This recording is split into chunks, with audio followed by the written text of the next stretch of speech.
পটুয়াখালীর কলাপাড়ায় এনসিপি নেতা ও content creator Nuruzzaman কাফির বিরুদ্ধে আদালতে মামলা হয়েছে। অভিযোগ জমি দখলের চেষ্টা, চাঁদা দাবি এবং ভয়ভীতি দেখানোর। একই মামলায় আসামি করা হয়েছে তার বাবা ABM হাবিবুর রহমান ও বড় ভাই মামুনকে।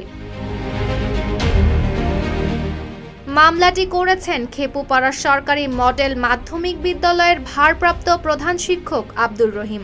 আদালত অভিযোগ গ্রহণ করেছেন, পাশাপাশি তদন্ত করে প্রতিবেদন দিতে কলাপাড়া থানাকে নির্দেশ দিয়েছেন। মামলার অভিযোগ অনুযায়ী গত 11 জুলাই অভিযুক্তরা বিদ্যালয়ের জমিতে প্রবেশ করেন এবং মাটি কেটে রাস্তা নির্মাণের চেষ্টা করেন। এতে বাধা দিলে প্রধান শিক্ষকের কাছে 10 লাখ টাকা চাঁদা দাবি করা হয়। RICL TMX, যুগের পর যুগ স্থাপনা থাকে মজবুত। চাঁদা না দিলে প্রাণনাশের হুমকিও দেওয়া হয় বলে অভিযোগে উল্লেখ করা হয়েছে।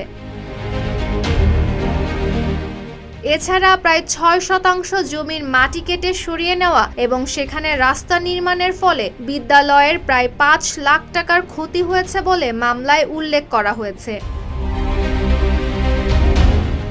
তবে সব অভিযোগ অস্বীকার করেন নুরুজ্জামান কাফি। তার দাবি, জমির মালিকরা আদালতে রায় পাওয়ার পর তিনি বায়না চুক্তির মাধ্যমে জমিটি কিনেছেন। পরে মালিক পক্ষ জমি বুঝিয়ে দেয়, এরপরই সেখানে রাস্তা নির্মাণ করা হয়। অভিযোগটি উদ্দেশ্য প্রণোদিত বলেও দাবি করেন তিনি।